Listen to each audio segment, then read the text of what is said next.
welcome to Elizabeth's Cozy Kitchen, and today I'm going to be making some chocolate.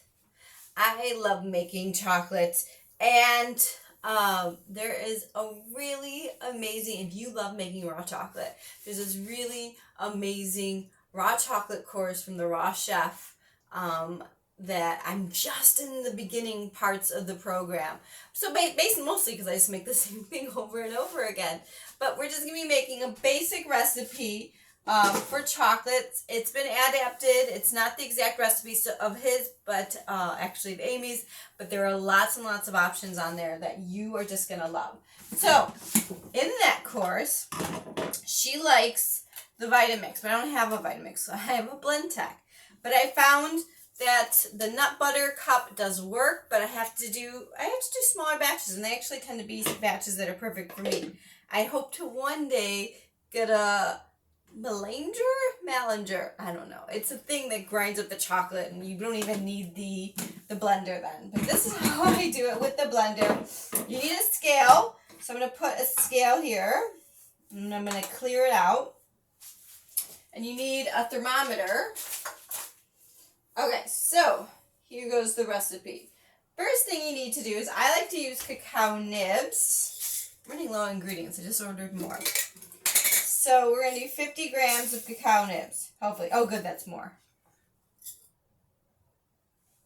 No, a little bit more back. No, it's too much.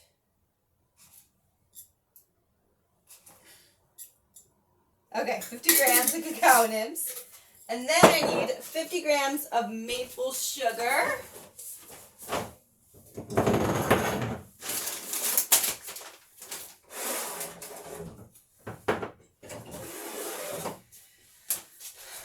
I knew I forgot to get something out.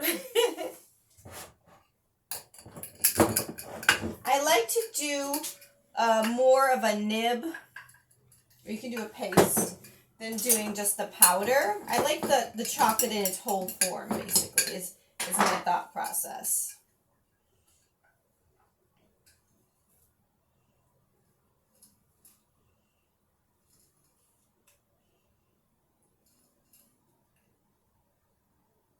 Okay.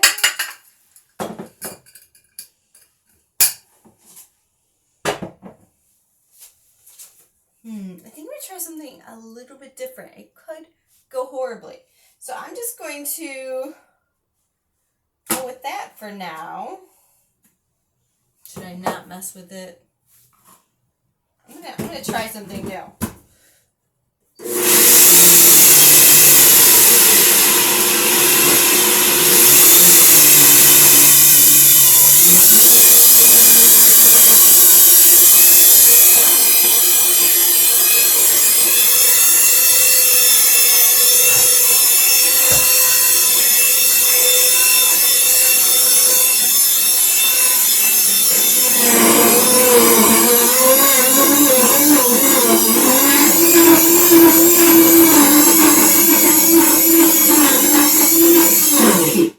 Okay, so the recipe that I normally do is 50 cacao nibs, 50 maple syrup. You can do more if you like it sweeter. You can go up to about 100 before it really starts to mess with the chocolate. And then I do 25 grams of cacao powder and then 75 grams of cocoa butter. But I'm kind of low on the cocoa butter right now. And so I'm going to try and do equal parts of nibs, sugar, and cocoa butter and see how that turns out. Either way, you still know the recipe for doing it. So I need to measure out 50 grams of, this is cacao butter that I've just kind of cut up.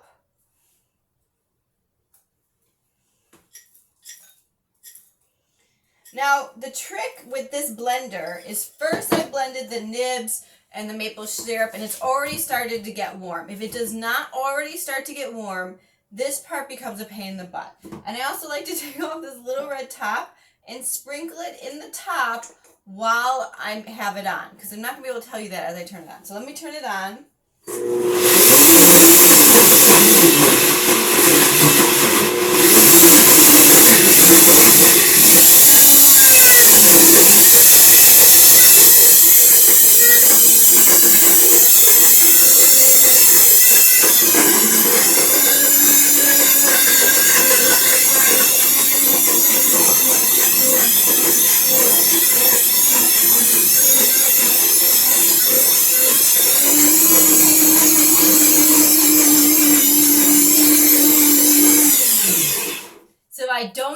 that way my little tiny blender totally overloads, and you can see how it's already melted.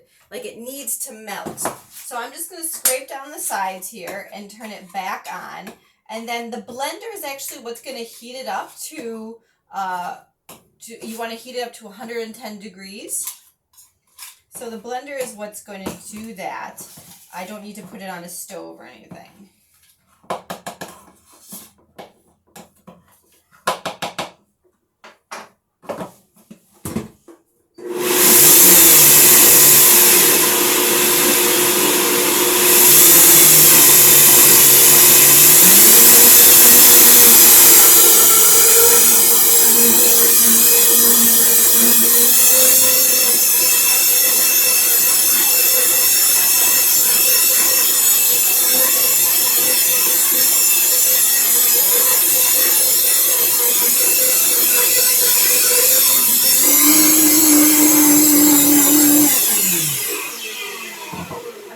I already got chocolate on me. The joys of chocolate making. So I have my thermometer in here. I'm going to stick it in. Give it a stir. Try and keep away from the metal blades, which will read hotter. And that's perfect. And you'll notice as it got melted more, it became more liquidy. It's chocolate. It's hard to show you. But it's, I'll show you as I'm pouring it into the bowl.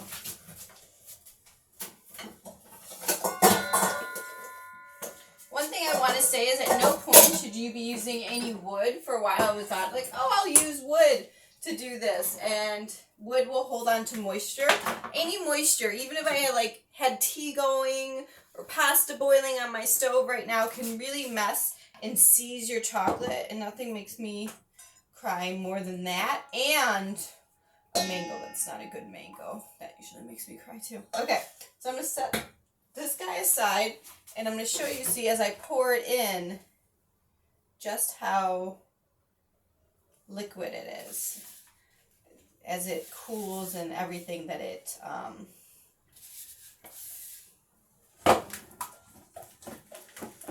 becomes more liquid, and then as it cools, it's going to become thick again. Now, one thing I like to do in my temper is I have a little thing of chocolates off to the side, and these should all be the same scent. Yeah, so what these are chocolates I've made before, and I'm going to stick one in, and it kind of helps the chocolate temper. You don't have to do this, but this is what I keep it aside. And these have a little bit of rose essential oil in them. You could also do these other flavors, but it's the only flavor I have right now. And what happened is I made this batch and it had way too much rose in them, so now I just kind of, one thing you can do is when I make this batch, you could just save one chocolate for the next batch, and that will help you temper. So these guys happen to be flavored, but you can always flavor your chocolates with medicine flowers. Some essential oils will be kind of interesting. Sometimes people will notice the little bit of rose. I feel like chocolate for me is a place from the heart, so I like just a dab, if I were to make this a whole batch, just one drop. Rose is so strong of rose in there. So I'm just stirring this. I'm stirring it and then kind of getting it to go up the sides so that it's cooling on the bowl, the metal bowl here. It's nice. When it's in the summer, it's a little bit harder to do this because it's so hot that you're tempering forever.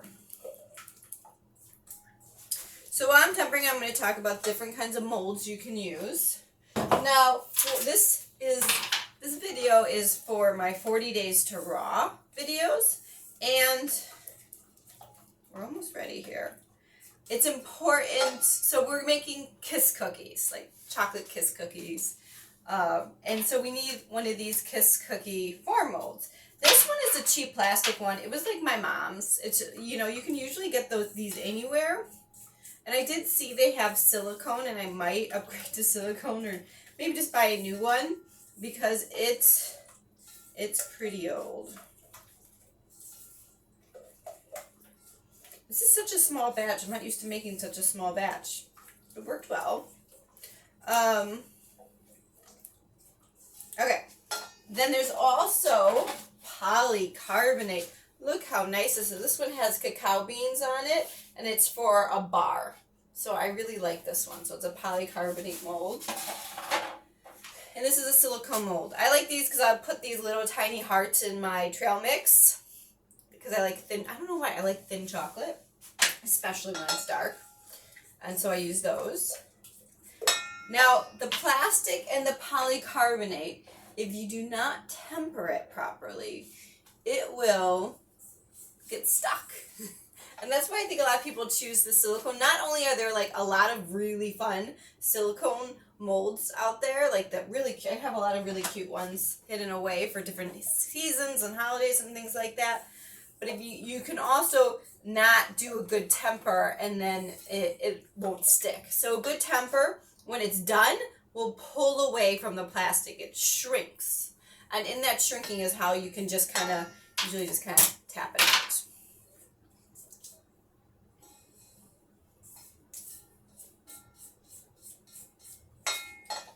Temperature.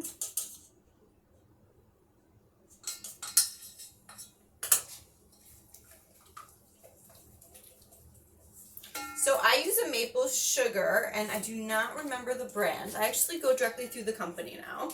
It's my favorite kind of sweetener. And this is almost ready. And I like it because it's super fine. Because some maple sugars were so coarse that once I bought them, I would then blend them up in the blender to make them like a finer sugar. And this one's already like a fine sugar that I can use. And I just find it works really well in the chocolate. So that's what this is, maple sugar.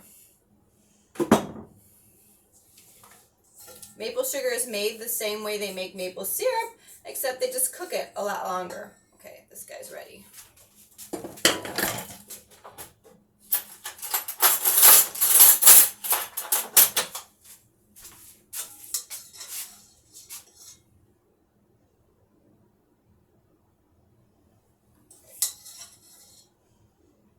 I actually just ordered some cacao nibs that I'm excited about. So when it comes to cacao nibs, whether or not they're raw, there are some brands that claim that they're raw, and I'm not sure the quality on that. For example, a lot of like chocolate, like they'll like, you know, just the way they get out cashews, even though they're raw cashews, they're not roasted cashews, they'll steam them to get them out of the shell. So I just ordered from this cacao nib company, and I'm super excited about. They had like 8 different kinds of chocolate nibs for me to choose from based off of like the flavor profile and everything. So I got really excited about that. And so they said they flash steam it at 200 degrees to get them out of the shell. And then they roast it at 110 degrees. Well, that's still considered raw. 110 degrees isn't cooking the pod. So that, and plus they ferment it. You want a good fermentation on your chocolate. So I'm really interested to see how that is, and I'm curious what the raw cacao nib people are doing differently. It's already starting to harden in my thing. So at this point, it started to harden too much, and if I wasn't done with it, sometimes what I do is I throw it in my dehydrator to melt it a little bit more, and then I know it's not going to get too hot. It's only 110 degrees in there, and then I work with it again. So I did enough for it to get these guys off to the side. And then whatever's left over, I'm just going to scrape into here. I'm not going to worry about it not being a good temper anymore because look, it's pretty solid, because the silicone mold will still pop out.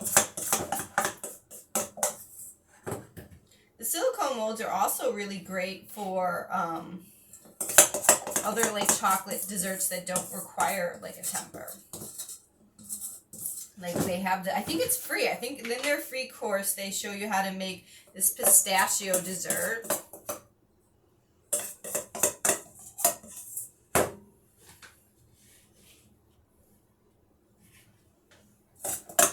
And you have to, it needs to be in a silicone mold.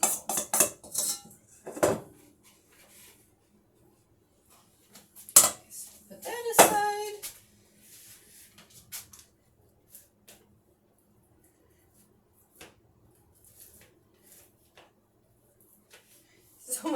you know, if you've ever worked with ganache, it's pretty much at the ganache phase right now.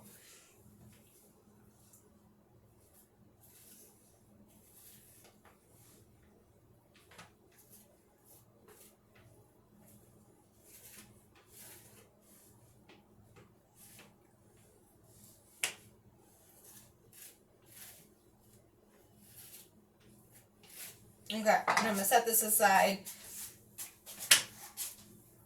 Perfect. So you do not need to store these in the refrigerator. Matter of fact, I wouldn't suggest doing so. I mean, don't put them somewhere cool, but these do not need to be in the refrigerator. But I will give these guys